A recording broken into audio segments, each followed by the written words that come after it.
Welcome to the Tech Egg. Don't get scrambled. Enjoy the video.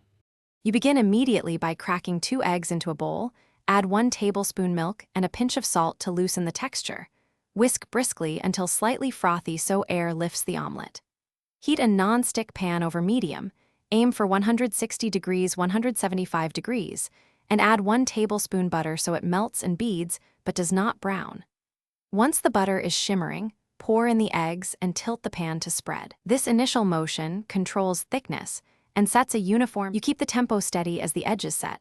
Stir the center gently for about 10-15 seconds to let cooked egg move outward, then stop when edges are solid and the center still glistens. Add fillings, grated cheese, herbs, or pre-sautéed vegetables, in a neat line on 1/2 so distribution is even. Small pieces melt and integrate faster. Then lower the heat to gentle. This prevents browning and overcooking, preserving moisture and creating that classic tender, slightly custardy interior you want. You fold the omelette over the fillings with a gentle spatula movement and let it rest in the pan for 10-15 seconds so carryover heat finishes the center without drying.